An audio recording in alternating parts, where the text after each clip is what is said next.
I spent 15 years clinging to a person who never existed. For most of my life, I built an entire fantasy around someone's silence, filling in the gaps with my own imagination. When I finally got him alone, without his loud brother overshadowing everything, the truth destroyed 15 years of beautiful lies I'd been telling myself. I'm Carson, and I'm 26 years old. This story is about the people we create in our minds, the fantasies we mistake for reality, and the devastating moment when silence turns out to be exactly what it appears to be, nothing at all. Let me take you back to where this obsession began, because understanding my childhood is crucial to understanding how I became someone who could fall in love with a ghost. I was 8 years old when my family moved to Millfield, a small town in rural Oregon where everyone knew everyone else's business, and newcomers were either quickly absorbed into the social fabric or remained forever on the outside looking in. My parents, both introverted academics who preferred books to people, had relocated for my father's job at the local community college. They were terrible at making friends and even worse at helping their socially awkward son navigate the complex dynamics of small-town childhood. I spent my first few months in Millfield eating lunch alone, reading during recess, and watching other kids form friendships that seemed effortless and natural in ways that remained completely mysterious to me. That's when I met the Morrison brothers Phoenix, who was my age, and his younger brother Sage, who was 6 but seemed to possess an old soul that made him appear wise beyond his years. They lived 3 houses down from us on Maple Street, in a sprawling Victorian house with a wraparound porch where their mother, Linda, would sit in the evenings reading novels and drinking sweet tea while her boys played elaborate games of imagination in the front yard. Phoenix was everything. I wasn't confident, charismatic, loud, in the best possible way. He could walk into any group of kids and immediately become the center of attention. Not through arrogance or showing off, but through this natural magnetism that drew people to him like moths to a flame. He had wild, curly red hair that seemed to have a life of its own, freckles scattered across his nose like constellation patterns, and a laugh that could be heard from 3 blocks away. But it was Sage who captured my imagination from the very first day we met. While Phoenix was performing for an audience of neighborhood kids, demonstrating his ability to ride his bike with no hands, Sage sat quietly on the porch steps, sketching something in a worn notebook with intense concentration. He had the same red hair as his brother, but his was Tamar, always perfectly arranged as if he'd just stepped out of a vintage photograph. His eyes were this incredible shade of green that seemed to change color depending on the light, and he had this way of looking at you like he could see straight through to your soul. When Phoenix invited me to join their games, Sage would watch silently from the sidelines, occasionally offering a small smile or a barely perceptible nod that I interpreted as profound approval. While other kids ran around making noise and demanding attention, Sage seemed content to observe, to listen, to exist in the quiet spaces that everyone else rushed through without noticing. I became a regular fixture at the Morrison house, spending afternoons and weekends playing with Phoenix while constantly aware of Sage's presence in the background. Phoenix was easy to understand. What you saw was what you got. A boy who loved adventure, told terrible jokes, and treated friendship like a sport where everyone won simply by participating. But Sage remained a mystery that I found irresistible. He rarely spoke unless directly addressed, and even then, his responses were measured and thoughtful in ways that seemed impossible for someone so young. When he did offer opinions or observations, they carried a weight that made everyone pause and consider what he'd said. I started collecting these rare moments of communication like precious artifacts, analyzing them for hidden meanings and deeper significance. I remember one afternoon when we were all walking home from the corner store, and Phoenix was telling some elaborate story about a movie he'd seen, gesturing wildly and imitating different characters with his usual theatrical flair. Suddenly, Sage stopped walking and pointed to a crack in the sidewalk where a small wildflower had somehow managed to grow through the concrete. "Look," he said quietly, "it found a way." That was it. 3 words. But the way he said them, with this mixture of wonder and melancholy, convinced me that Sage understood something profound about persistence and beauty and the nature of hope that the rest of us were too superficial to grasp. I spent weeks thinking about that moment, turning those 3 words over in my mind like a meditation, convinced that I'd witnessed a glimpse of a deep and sensitive soul. As we grew older, my fascination with Sage only intensified. While Phoenix continued to be the social butterfly, making friends easily and dating different girls throughout middle school, Sage remained enigmatic and reserved. He was an excellent student, always carrying books that seemed advanced for his grade level, and teachers spoke about him with the kind of reverence usually reserved for child prodigies. I started paying attention to the books he carried, the music he listened to when he thought no one was watching, the way he'd disappear for hours at a time without explanation. I convinced myself that he was living this rich inner life filled with creative projects, philosophical thoughts, and artistic pursuits that he was too modest or private to share with the world. During high school, while Phoenix played football and dated the homecoming queen, Sage seemed to drift through the hallways like a ghost, present but not quite there. He'd sit alone at lunch, reading poetry or writing in journals that he guarded like state secrets. When I tried to start conversations with him, he'd respond politely but briefly, never offering the kind of deep, meaningful dialogue I was desperately hoping to discover. But I interpreted his reticence as evidence of his depth rather than a lack of interest in connecting with me. I told myself that Sage was simply too complex and introspective to waste time on shallow small talk. I imagined that he was waiting for the right person, the right moment, the right conversation topic that would unlock all the wisdom and creativity I was certain he possessed. My obsession with understanding Sage became a defining feature of my teenage years. I'd analyze every interaction we had, no matter how brief or mundane, looking for clues about his true personality. When he'd nod in response to something Phoenix said, I'd wonder what thoughts were running through his mind. When he'd smile slightly at a joke, I'd convince myself that his sense of humor was more sophisticated than everyone else's, that he appreciated subtleties that flew over our heads. I even started reading the books I'd seen him carry, hoping to understand his perspective and maybe discover common interests that could serve as bridges to deeper conversations.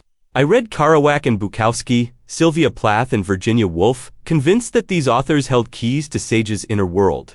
I'd try to bring up these books in conversation, hoping to see his eyes light up with recognition and excitement, but he'd usually just nod politely and change the subject.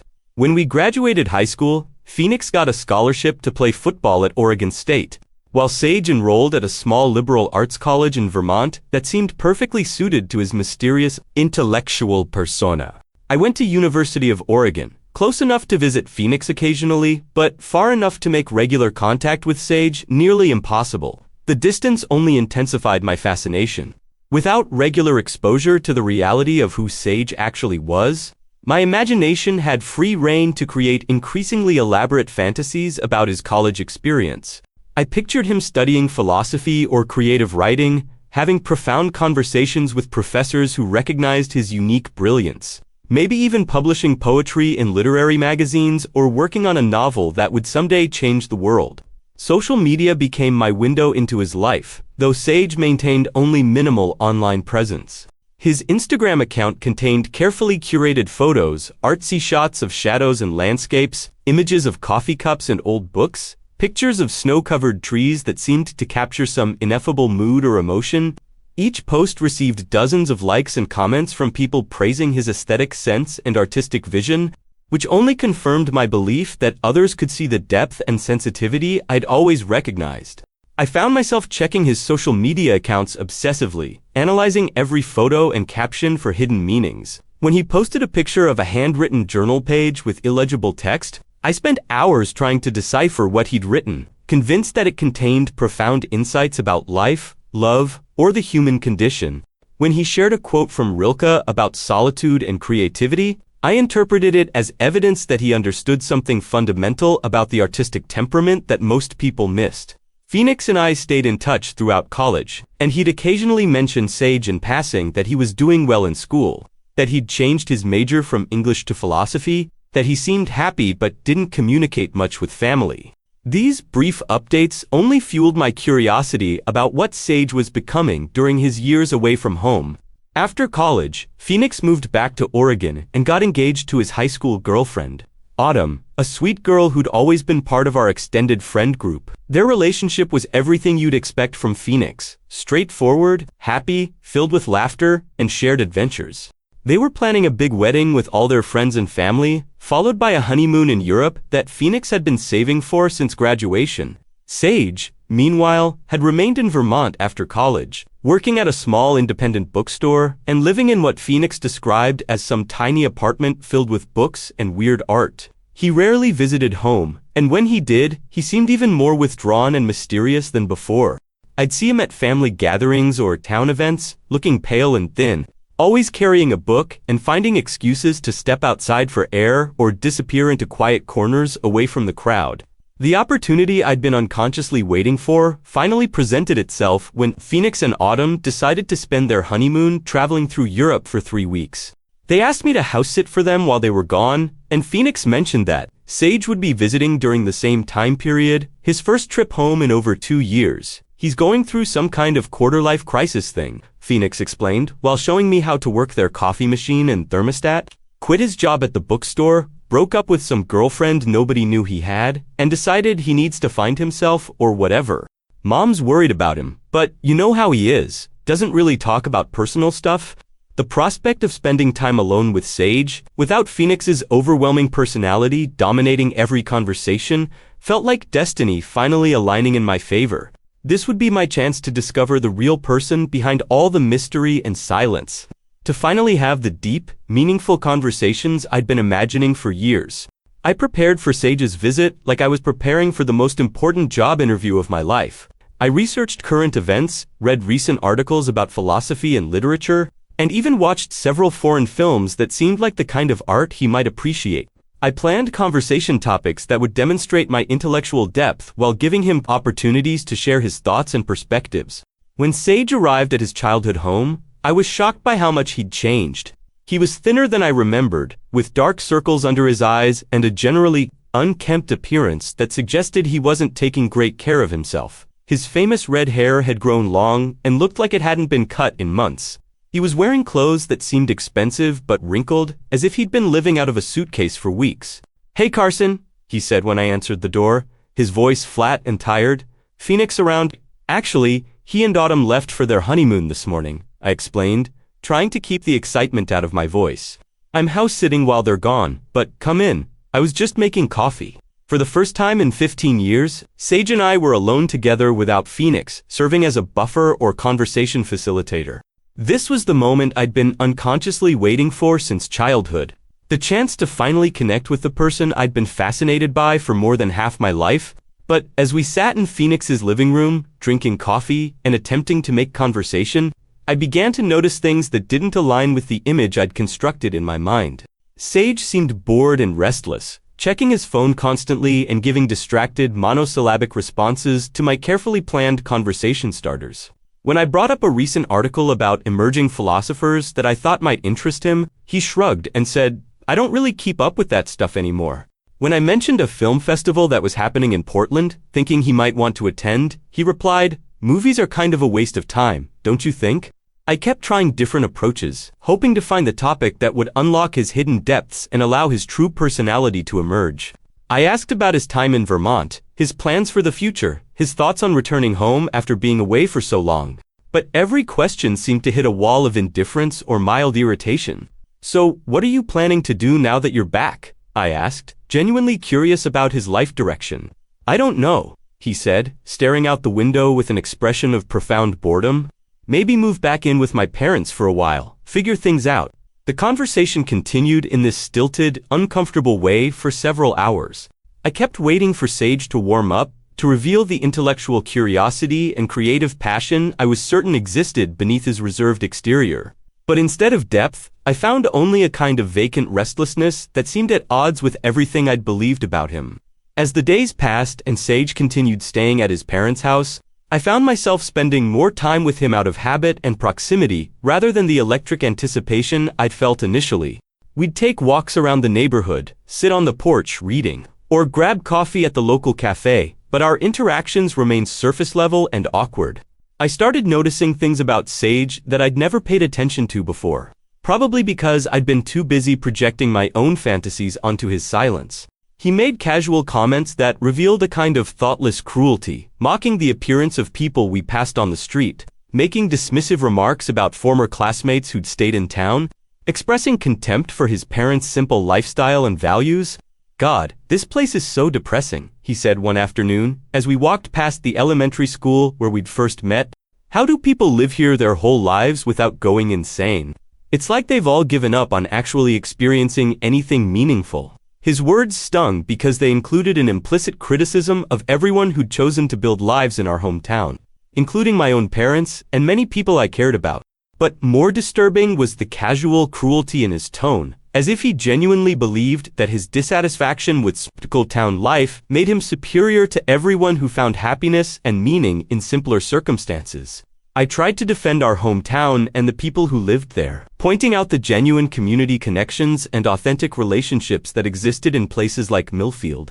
But Sage dismissed my arguments with a wave of his hand, as if I was being naive or sentimental about something he understood better than I did. "You don't get it," he said, his voice taking on a condescending tone that I'd never heard from him before. "Most people here are just sleepwalking through their lives. They think getting married and having kids and working at the same job for 30 years is some kind of accomplishment. It's actually kind of sad when you really think about it." The more time I spent with Sage, the more I realized that his silence hadn't been hiding profound thoughts or creative insights, it had been masking a fundamental emptiness and a kind of reflexive negativity that colored his perception of everything around him. He wasn't mysterious, he was just disengaged. He wasn't deep, he was just chronically dissatisfied with whatever situation he found himself in. The final devastating blow to my 15-year fantasy came during what should have been a perfect evening. I'd suggested that we drive up to the lookout point above town, a spot where Phoenix and I used to go as teenagers to watch sunsets and talk about our dreams for the future. I thought maybe the romantic setting and nostalgic atmosphere would finally allow Sage to open up and reveal the person I'd been waiting to meet. We sat on a blanket, watching the sun set over the valley, the town spread out below us like a living map of our shared childhood. The light was golden and soft, the air was warm with the promise of summer, and everything felt aligned for the kind of meaningful conversation I'd been hoping for since we were kids. "It's beautiful, isn't it?" I said, gesturing toward the vista spread out before us. "I guess," Sage replied, barely glancing at the view. "Kind of makes you realize how small and insignificant everything is. Though, like, in 100 years, none of this will matter. All these people think their little problems and achievements are so important, but it's all just temporary." His response sucked the beauty out of the moment, like air being let out of a balloon. Instead of appreciating the sunset or feeling connected to our shared history, Sage had turned the experience into an exercise in existential nihilism that drained all the meaning and wonder from what should have been a perfect evening.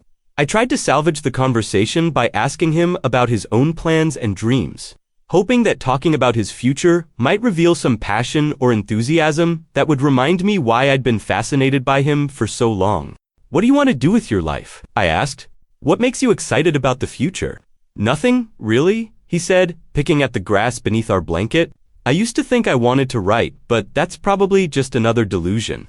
Most people who think they're artists are just kidding themselves. We're all going to end up working boring jobs and pretending to be happy about it."